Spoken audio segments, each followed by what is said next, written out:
everybody. Welcome to another episode of the Cloud-Based Mayhem. Got kind of a special show for you today. If you're interested in the Red Bull X-Alps, if you're not, this is maybe one you can skip. But a lot of the fans have been asking about kind of a lot of the behind-the-scenes stuff that's hard to find out as a fan, just via live tracking or in the magazine articles and that kind of thing.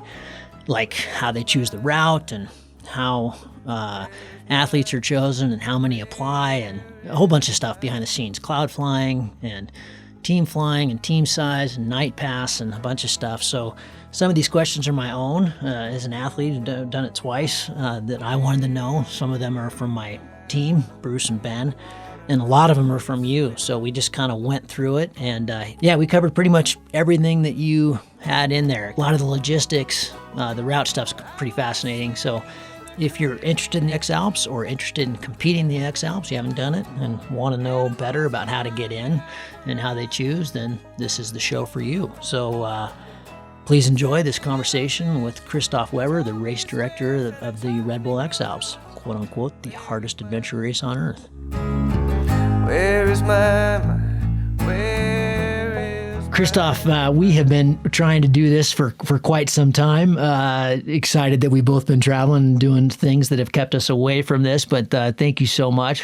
Sounds like you guys are having a really good winter finally in Europe. We're having no winter here in the U.S., so things have switched a little bit. I understand you just got back from a nice snowy tandem, but welcome to the Mayhem, and I'm excited to ask you some questions about the X-Alps. Yeah, hello, Gavin. Happy to be there, and happy to be on the show. So I'm curious about your questions. Yeah, so a lot of these came in, and we'll just keep everything anonymous. But a lot of these questions came in. I put out that I was going to be talking to you a while back, so a lot of them came through Facebook and a few on Instagram and a bunch in emails.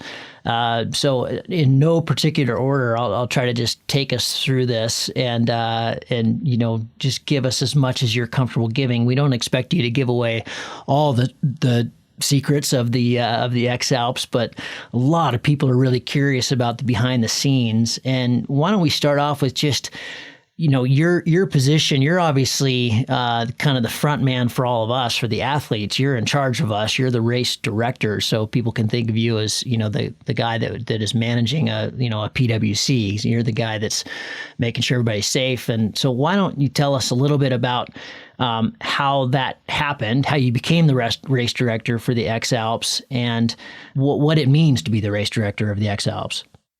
Yeah, let's maybe start with what it means. For me, it means that I'm a kind of judge. I set up the rules with all the team, and afterwards, while the competition is running, I'm the one who has to have the main eye on the rules and on the behavior of the athletes or of the teams, that everybody fulfills these rules. And that's what my duty is on this race. And of course, there are a lot of rules which are not easy to being applied during the race, because the race has its own dynamic, and we always have to stay on the side of the athletes, and but it should be fair to everybody what we do. So that's the difficult part of it. And how I became the race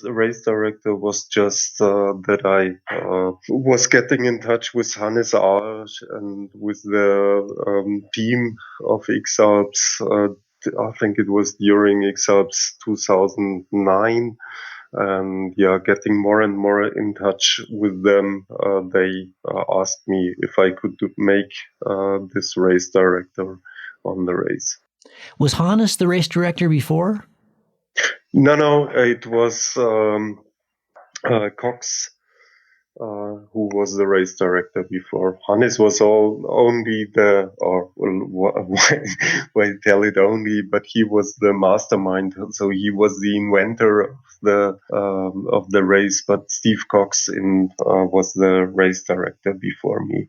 And tell me a little bit about so before we started recording, you said that, we're not going to go into the budget at all because you're not familiar with it. You don't know what it is. A lot of people were interested in that, and I'm sure it's massive. But what about some of the other logistics? Like how much staff is required to run the event?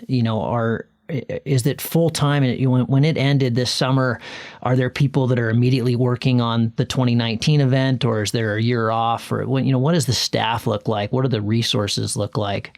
I mean, for me, for example, together with maybe 5 or 6 other people, the race never ends. So when the race ended, we maybe have 1 week off, and then we already start putting together how things were running on the last race and what should be improved for the next race. And then already the organization of the next race is starting. So I would say it's around 5 or 6 people which are totally involved all the time with the race. For me, it's not a full-time job, of course not.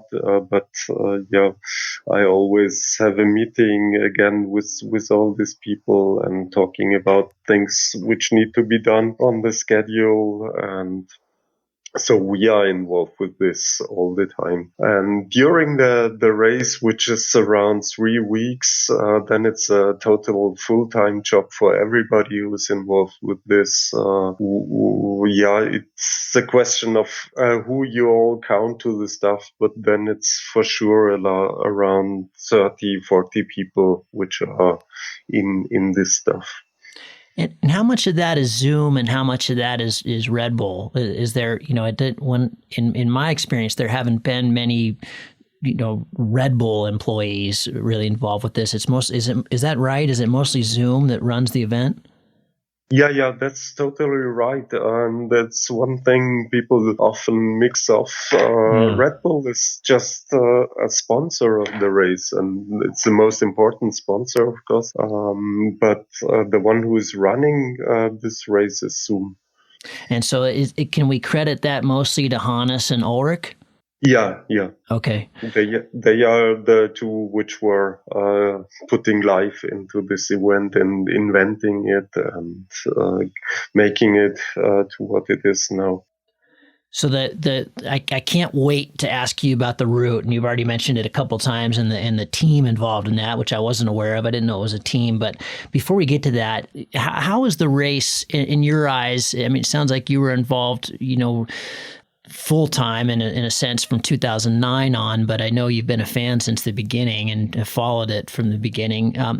What are the kind of the major changes, and how has it evolved over time since 2003? Oh, yeah, this has a lot of sides where you see that it was evolving into very much better performance on side of the equipment, on side of the athletes, on side of the teams. Everybody is preparing himself much better, thinking about routes and about flying passes and walking passes. All this was pushed much more, and the equipment was making big steps in getting lighter and getting more performant on this lightness.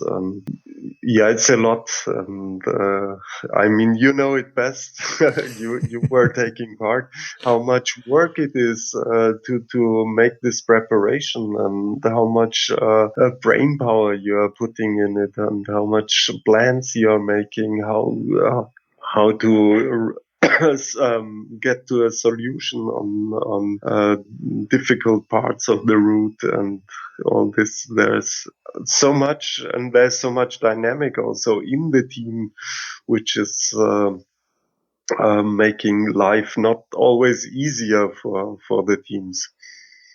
And what about from your side, or from the organizational side? There've also been some pretty big changes from that. I know that one of the beautiful things that I think still drives the race is Hannes's kind of original goal, that it was there weren't a lot of rules. It was a race that started in Salzburg and ended in Monaco, but over the years they have changed some things. Like they used to be able to go all night, every night. And then now there's the night pass, which I'm going to get into here a little bit later. But what about stuff like that?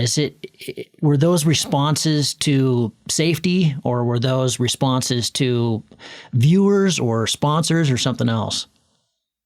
I mean, getting onto this night break, which you have mandatory at the moment, this is due to safety, and it's not due to the safety of the really good teams. I don't care, or I'm not so afraid that the teams on the first places will deal with their capacities in a good way. It's more to put safety in the teams in the backfield, which sometimes just push too hard and go too much over their limits and run into really dangerous situations where we must react in a way, and so that's the way how we reacted. That we made this rule that you have to have a break in the night. Okay, so that's a perfect segue into that. That's a great strategy question, and just in terms of I think you're absolutely right. The folks in the back, have to keep trying harder and harder to pull up, but they're getting less and less rest, and it's almost working against them, which is often what happens with the night pass as well. But we'll get to the night pass. But before we do, I want to talk about the route. How is it decided? From the fan and athlete perspective, it always just seems like, the main thing is that it gets longer and harder with each edition. But tell me how you guys tackle that, and who is that team? About this route, is this inner team I was telling you, are these 5 people working all the time on it. About the route, there are some points which are quite fixed because of sponsors, and one question you also have in your mind, I guess, is why always we need to go to Monaco. And this is just something Red Bull wants to have it like this, and as Red Bull is the main sponsor, we cannot kick it out and not make it. And also for other turn points, sometimes we have contracts with the turn points, like for example with Geisberg or with Aschau last time. And that's also the point why we like to pass there, and why we like to have the turn point there, and also why we have to like a signboard there on the ground where the athletes pass by. And the rest of the route is just set up in a way that it should be exciting, and it should be demanding, and it should have a length around 1,000 kilometers. Would it ever go the opposite way? No, at the moment, I'm quite sure that it will not be possible like this, because for us, it's much easier.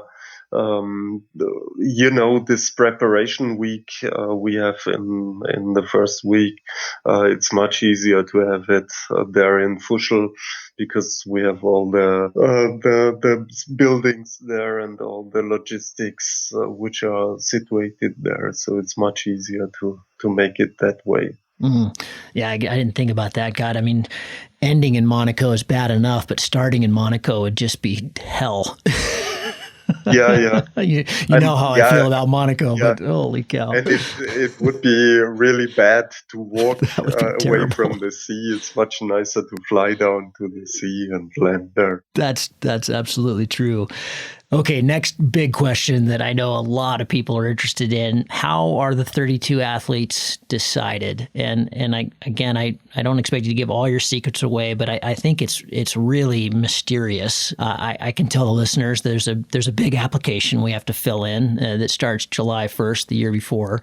But behind that, there's a big cape, and we don't really know what goes on beyond that. So the more transparency you can give us there, Christoph, the better. I think mostly people are also very curious about, minimum qualifications. But what are you looking for when you decide that? Yeah, I mean, we get in these applications of the athletes or of the teams, and then we check out everybody who was sending in this application. Yeah, the really important points are the flying skills must be in a way that we feel that he is a safe pilot in very rough and strong conditions and having a lot of experience in these conditions. Also combined in a way of flying when you are tired in a way, so that you made some kind of walking up of the mountain and hiking for a long time and flying.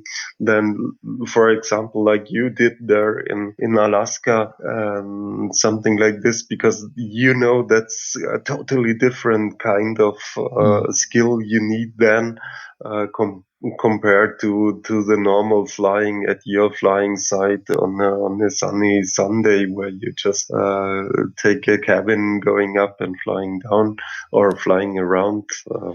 So this is quite different. On the other hand, we like to see that people are also able to compete in a way. So if you have some kind of good results in competitions, maybe PVC competition, or also hike and fly competitions where you had good results. This is also quite important point. What you were saying before about, trying to make sure that people are competent in the air and in maybe sketchier conditions, or how are you deciding that if they don't really have much of a flying resume, if you will, because flying World Cups and flying hike and fly are very, very different things. Is it basically like, will you look at first, how many applications do you get? Yeah, let's say around 100. It's okay. Always is sometimes a little bit more, sometimes a little bit less, but it's around 100. So, devil's advocate a little bit here. So, if you have those 100, are you really trying to pick the 32 most capable athletes, or is some part of that, I would imagine just the way the numbers are skewed with different countries, is there a limit to, say, the number of Germans or Austrians or Italians? And then is there a marketing side of the 32 that are chosen? Yeah, there's not a real limit on how many athletes per country, but on the other hand, there is the wish to have athletes from different countries. So we really want to have an international competing field. So of course, it's harder as a German or Austrian pilot to get into the race than, for example, like somebody from Australia or some countries where we don't get so many applications in. Are you also assessing the person in terms of their marketing potential for the race, or is it just strictly skill? Do you know what I mean? Like their social media following, or their, pictures or films, or, their presence in the paragliding community? Yeah, I mean, it's always hard not to get to be influenced by this presence, because of course somebody who has a good presence in the paragliding community already has a name, which makes it easier to say, okay, we will take him for the race, depending, of course, what his name is looking like. So if he must bring really good stuff in his social media things. But on the first place and much more important are the skills. And then how much how much are the athletes that have been in a previous edition, how much are they protected? And by protected, I mean, if you have 4 slots, say, and and you've got 5 great candidates, but 4 have been in the race before, does that 5th guy really not have a chance, or are you going to still bump him if he's got better qualifications than somebody who's already been in the race? No, if he really has better qualification, then it's no question. Then he will be one of the ones being in the race, and one of the other guys will fall out. But on the other hand, I mean, the X-Alps feels like a family somehow. Yeah. And you know each other quite intensely during this race time, and of course this can be a kind of protection if this knowing each other was bringing everybody to the point that he said, okay, it was a good thing to be in the race. So I mean, not everybody being in the race afterwards wants to come back to the race again, and also maybe we don't feel that he should come back because there were some issues where we didn't feel happy about it. But normally, if things run in a good way, you will get some kind of protection, because we know you already, and you know us already, and so you know much more into what kind of adventure you are applying and where you will come into. I'd love to hear some of the things that would, you mentioned that there have been things that athletes have done. Obviously, I don't want you to mention who, but what are some of the things that are maybe behind the scenes that are a real pain for management, for you as the race director, or some of the things that athletes have done that are that would cause a disqualification in the future? Yeah, I mean, for us, always the biggest fear, or what we really don't like to see, are accidents or are dangerous situations. So if we have the intention that people are bringing themselves always again into dangerous situations, then we will react in a way. And if it's real high dangerous situation, it will lead also to disqualification, or to this, that if the race is ended, this guy will not take part anymore. Night pass. This is not only my own question, but we got this a lot from most of the other athletes, and actually some of the people that watch the event. Why noon? Calling it at before noon, when you often things can radically change in the next 10 hours. That just seems like a marketing thing, is it? I'm asking you to be really honest here, but why can't we call the night pass, whenever we want? And so then we could potentially, like it comes to mind, Gaspard in the last event, called his night pass the day he was coming into Garda, and then, ended up basically at the bottom of the lake. And so it was totally useless for him. Mm. It often is something that I think if we could call it later in the day would be much more useful. It has some history, this time of calling it out on noon. It was having the history when we had Servus TV within the race. They just needed it to get themselves in the right position. And yeah, in the end, we were discussing quite long last time about it, if we should not move it to a later time. For us, it's quite important to have this information quite soon, because then we can organize ourselves better, to have somebody being aside of the athletes who are taking the night pass, to just have a better eye on them, or to have some good video material also of them from this. So it's an organization organizational question. This that it's for us quite useful to know it before. And on the other hand, one thing we did not really like to have is that you guys get yourself in a position on the mountain where your only choice to get out of this position is to pull your night pass, because you say, I don't reach this next hut in time or something like this. It should not be something you use on the last minute because your tactic is not working out, and this we did not like to have because of security reasons. Gotcha. Okay.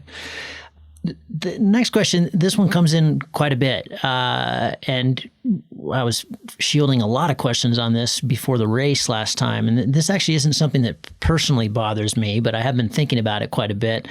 Team flying. So, like cloud flying's not something that, you as the race organization can really monitor. That's just the athletes being honest and, being truthful. And that's the sport of paragliding. We're not supposed to go into the clouds. So John Chambers was real critical of that, claiming that he'd seen athletes use the clouds and go up into the clouds to get a better glide. And, I think we as athletes just have to live with cheating. If you're okay with cheating, then you've got to live with wherever you end up as a result. But I am curious about the team flying aspect, and the reason it's never really bothered me is that Chrigel wins and he doesn't team fly. So, but a lot of the teams really do have big teams and are very often in the air with 2 or even more other pilots. And it was explained to me that, it was just something that really even the athlete can't control because,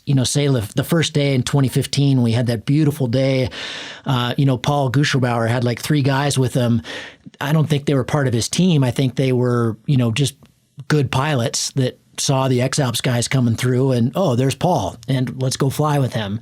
Obviously that is, something that no one can control, even the athlete. But, a lot of the teams now, of course, mostly the European guys will, this is their backyard. And so they've got really, really good pilots flying with them. Clearly, that's a huge advantage.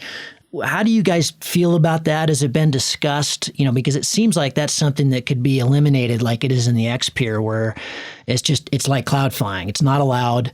Don't do it.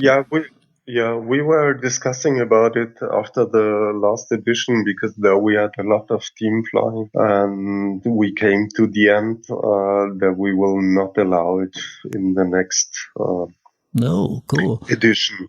So this will be one thing which will be not allowed. For me, the really big problem is that for me, it's very hard to control this. Sure. As you said before, it's maybe similar with this cloud flying, that it's not easy to control it. And you put it in words very nicely, that sometimes maybe not even the athlete is the one who really wants to have these pilots on his side, but they just appear because it's easy to be on the same spot. You can see every athlete via live tracking where he is, so it's easy to get yourself in a position close to him, and that's a point which is really hard to deal with it in a fair way. So on the one hand we will say it's not allowed, but on the other hand the question will come up, hey, what to do if somebody by mistake is on the same place? Can I still fly in the thermal where already the other one is turning, or do I need to fly to another one, or what to do about it? Yeah, I think in that case it just has to be, on our conscience. It's just like the cloud flying. There are athletes that are maybe going to skirt the rules there a little bit, and there's those that just absolutely won't because it's important to them, and I mean some things you guys just can't control, and that's understandable. From the organization standpoint, I don't know if 2015 threw it off because so many got into the goal when the rules were changed, and I want to ask you about that rule change, the 48-hour versus 12 days now, but from the I think historically it's gotten like an 11% finish rate. For you as the race director, how many for the benefit of the race, is it better when very few people get in because it just proves how hard it is, or how many do you personally want to see in goal? For me personally, it was perfect this 2015 where so many came in, and I think I was always going up, driving up with the bicycle or with the car or by foot, going up to pay and to say hello to everybody who came in or go together with him the last kilometers, because for me it was great to see all these guys coming in and somehow being rewarded in a nice way for all this pain and struggle you had to pass through on this 10 days or 12 days you had time coming in. So for me it's perfect if there's a lot of people coming in. And what about the race? What do you think Ulrich thinks? What do you think is best for the marketing of the event? For the marketing, it's also quite fine if there's a lot of people coming in. So from this side, nothing is speaking against a lot of people coming in. It's still I think it's still proven that the race is a hard race, and we will never know how the weather will be, because with a real good flying condition, more people will come in, and with less good flying condition, less people will come in to go. So I think for the race it's nice if a lot of people come in. The only thing why we changed the 48 hours to the 24 hours in the closing time of the goal was that we did not like to run out of time. This time was really sharp, the end, because the time for everybody is running out after this 2 weeks, because you have some plans when to fly back home again, and we have to set up the prize ceremony and everything, and Oh, totally. Yeah, no, I think everybody completely understood this year. What I was actually talking about was when it went from basically this is going to be the last day from, before it was just 48 hours after the first person got in. I think a lot of people see that the race was much harder to finish when it was that way, because so few people can keep up with Chrigel. He'd get in and almost nobody else would be able to make it in 48 hours. So it's an obvious solution. I think that happened in 2013, right? Yeah. There it was, just two people coming in. So that's an interesting question. I hadn't planned on asking you that, but is it for the race? Of course, everybody would like to see somebody else win because that'd be exciting. But do you think it's been good for the race to have somebody that's so dominant, or do you even have an opinion on it? I'm not sure about it. I think it's not good and it's not bad, because I agree. To me it makes the feeling that, or I hope that people are watching anyhow the race because they just love the race. And so I think, of course it would be nice if somebody else would come in first, and it was quite nice this year to have Gaspar so close to Chrigel, and it was putting much more tension in it, but the race will be like it is. So yeah, of course. No, it just gives us all something to fight for even harder. It's great. So a common fan complaint with the movie that comes out at the end, and I have to say this this has kind of gotten under my skin a little bit, even though I've tried to not let it do that. I understand how logistically, and this is not your department, so if you don't have an opinion on it, then no worries. But the film that comes out at the end really highlights kind of the same people over and over again. Of course, obviously the lead three and Chrigel, but from the fans' perspective, who tune into the live tracking and watch, and they're so into it. I think the numbers are crazy. It's like 5 million or more or something. There's hardly a mention of half of the athletes in the kind of the promo video or the wrap up video that's an hour long. Is that just purely a marketing thing that they have their athletes that they love to show? Because I know for the fans and for those of us that don't get any airtime, it's quite annoying. Yeah, I understand totally this point, and for me it's also annoying. But as you told before, it's not really my my topic. So I also only can guess and can bring this input once again into the organization and hoping it will change. But yeah, it's not my topic. Yeah, I understood. Just in this last race, after doing quite well and then being right near the back, it's kind of exciting and being in the back. There's a lot of things going on back there, and I think some of the fans would enjoy that. It's quite stressful. I think it's every team which has a real good history and real good stories happening around. So from every team, you can make good videos, good movie, and that's true. Christoph, you mentioned that I imagine you guys have a very thorough debrief after the race, and you already mentioned that the team flying was one of the ones that came up, and that will be banned in the next event, which is great.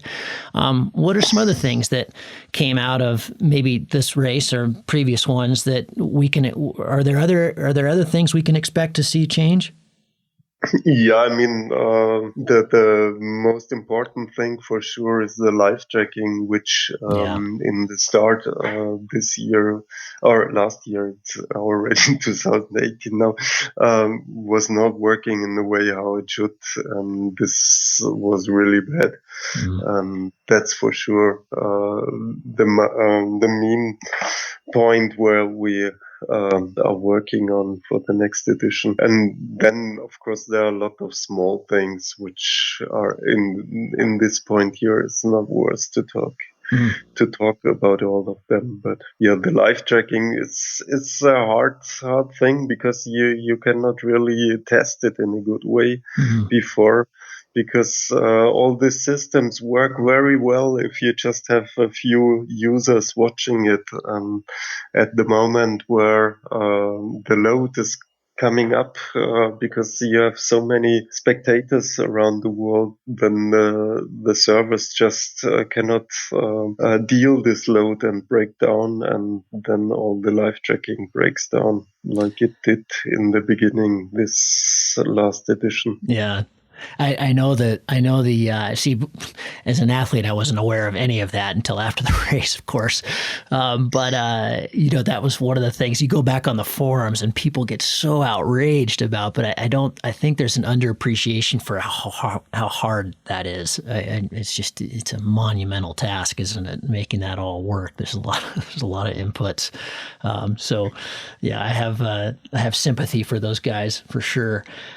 What is the kind of, tell us something the behind the scenes that's very irksome for you, very troubling, or that's maybe redundant, that's something that you often have to deal with that we don't know about. Are there pains that either the fans or the athletes don't see? Yeah, maybe one thing which also the fans can see out there is when somebody is running out of the live tracking by whatever reason, he gets lost there for half an hour or 1 hour. Then we all always get in alert and try to find out what's going on there, because we always want to see that everything is running in a good way, and if somebody needs help, he should get help as fast as possible.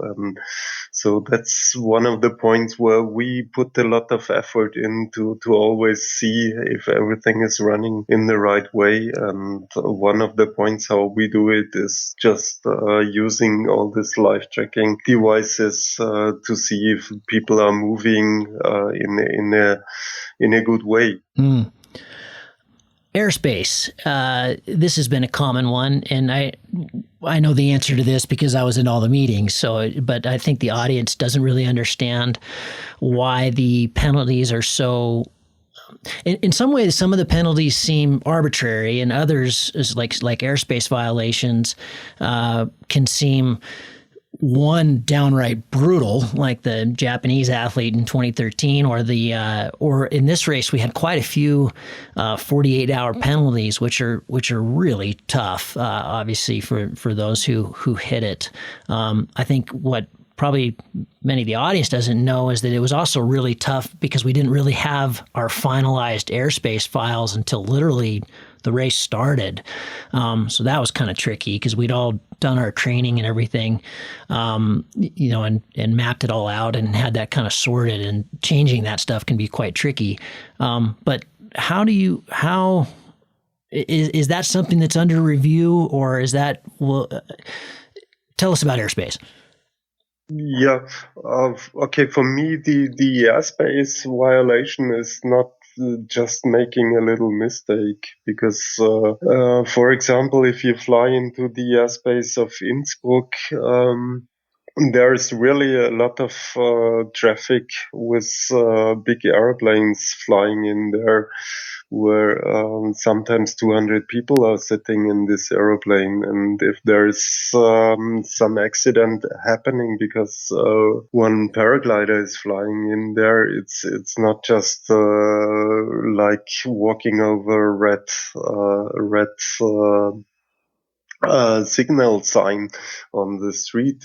This is quite different. You can really put other people in big problems, or even make them die because you were not fulfilling the rules. So this is something different. And normally you would just on other occasions you would just give him 0 points for this flight, or just take him out of the race. And this is on the other hand quite hard to put the people really out of the race. And so that's why the penalty is very high. So everybody should be aware that it's something which is really costing a lot if you are not fulfilling the rules in this point, but you still have a chance to stay in the race.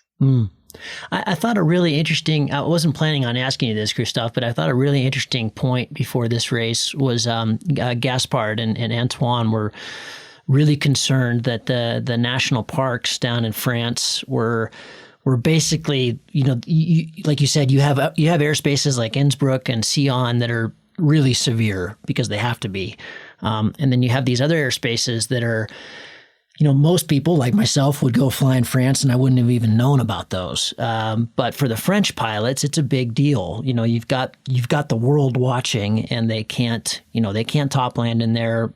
Even if they could by the race, in other words, the race wasn't going to penalize them at all, but they wouldn't because they're countrymen and it's illegal.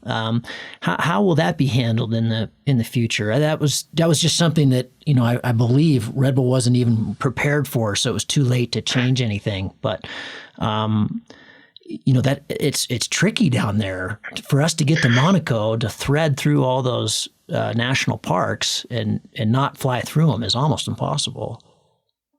Yeah, you're absolutely right with this, and it's a very tricky situation. And on the next edition, for sure, will make it in the way that it's not allowed to fly through these national parks like we did already with the Mercantour Park on the 2017 edition.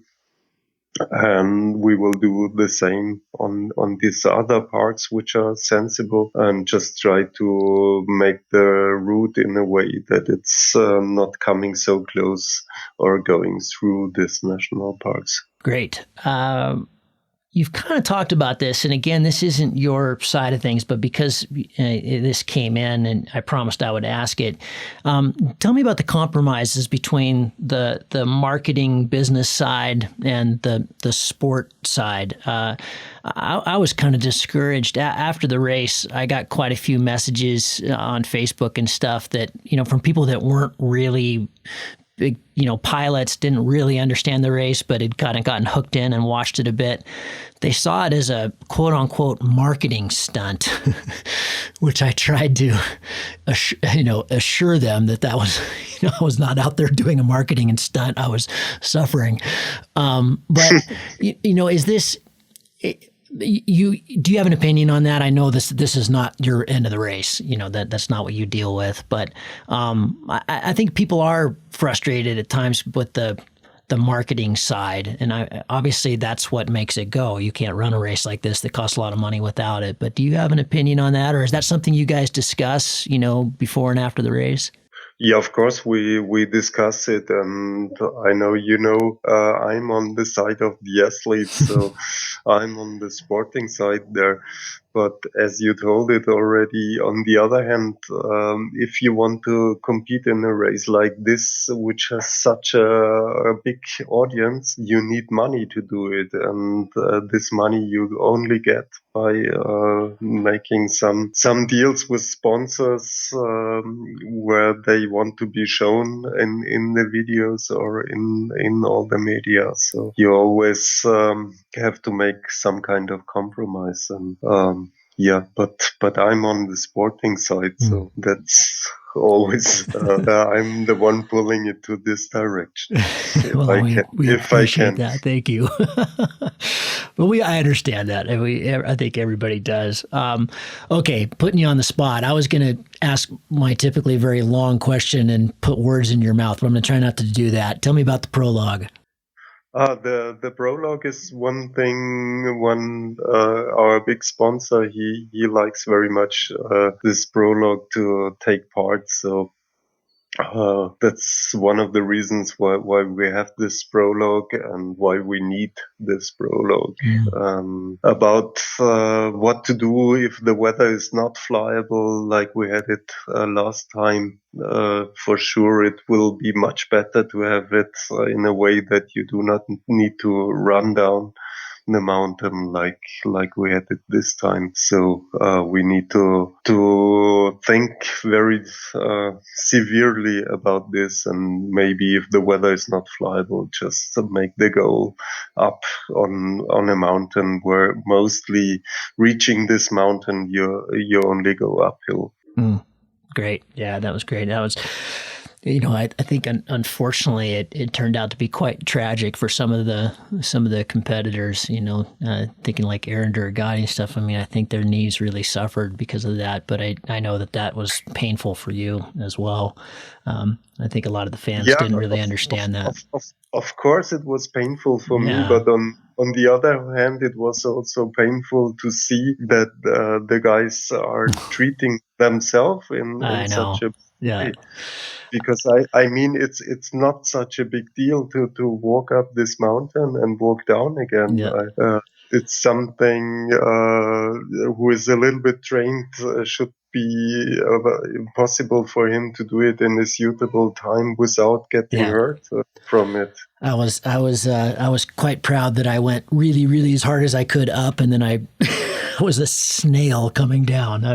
I'm too old for that running downhill stuff. So yeah, I couldn't agree with you more. I mean, that's your responsibilities as an athlete start, right then. It starts in all the training in the months and months before.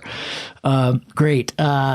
Just to have one last word on this prologue, maybe it's something also the athletes need to learn. Sure. And they for sure learned something about this 2017 edition, and I'm quite sure next time they will not run down like crazy anymore. Yeah, that's right. Hopefully we get smarter. You answered this already, but one obviously somebody from Romania said, "Will I ever get a chance to compete?" Because Toma, of course, will be in every time. You already answered that. You said that if you're qualified, doesn't matter where you're from, you'll get in. So I don't think we have to go through that.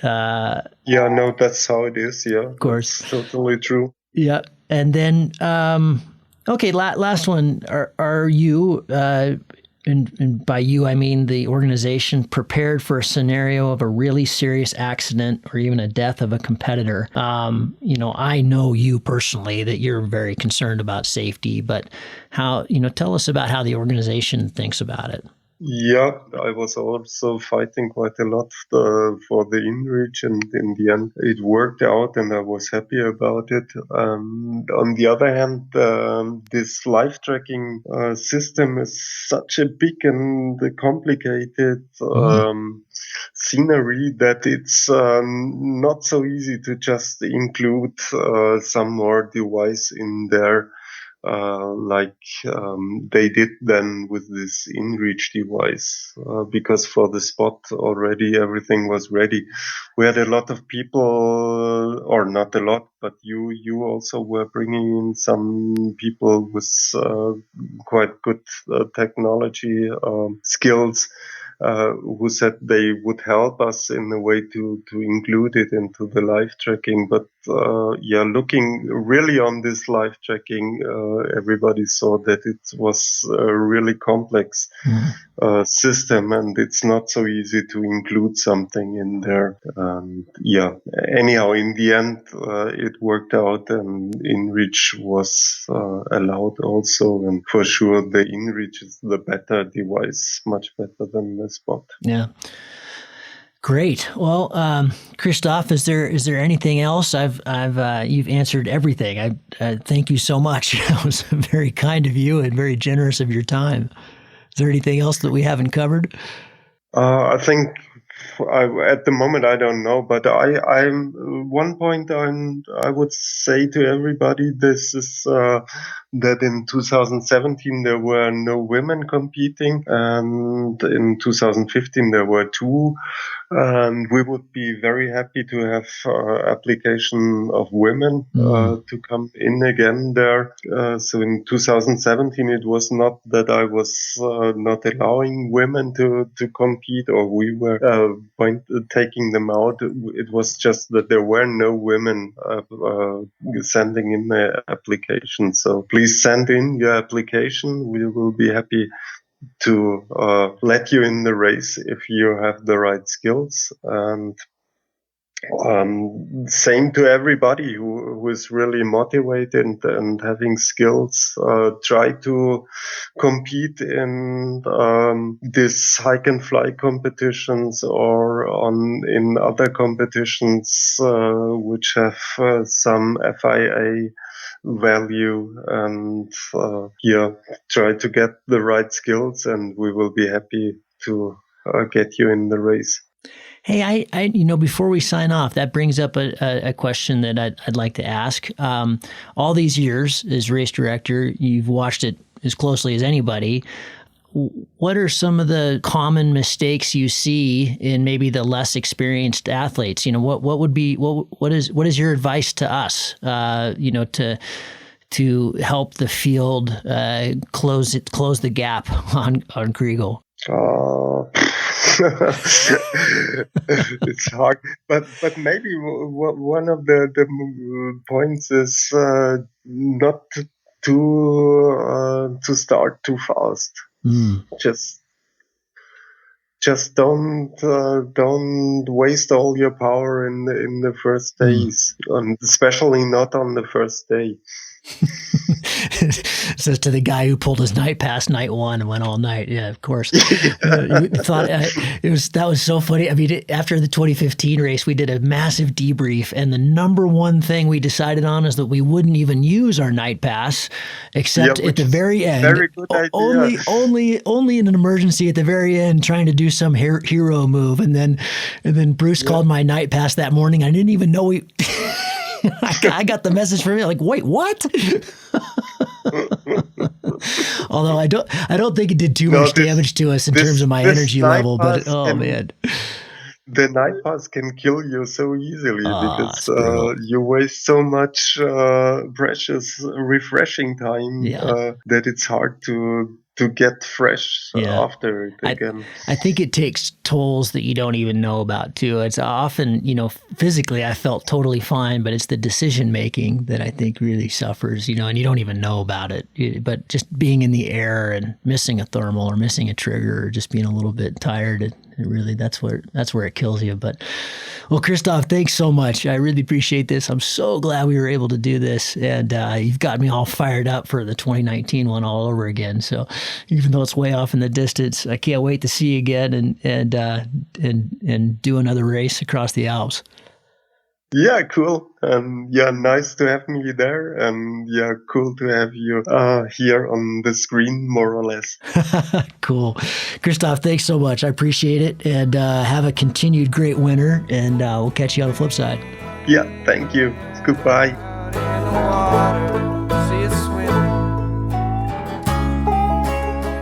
Well, fans of the X-Alps, hope you enjoyed that, and athletes of the X-Alps and teams. Hope that clarifies some things and gets us all excited about the 2019 event and the whole bunch of the hike and fly races that are coming up this year. The board air race and the Borns to Fly and the X-Pier. It's a big year.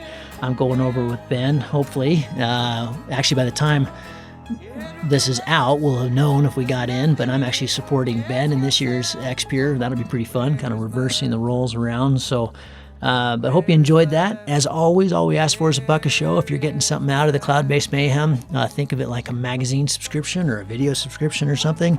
Of course, it takes us a lot of time to do these, and it'll always be free, but if you can, support us. It's a listener-supported show. We don't do any stuff with sponsors, and we'd really appreciate it. $1 a show goes a long ways to help us with the editing and storage and music and time. So thanks very much. We appreciate it. You can find where to support us on the website, cloudbasedmayhem.com. You'll see all the links on there.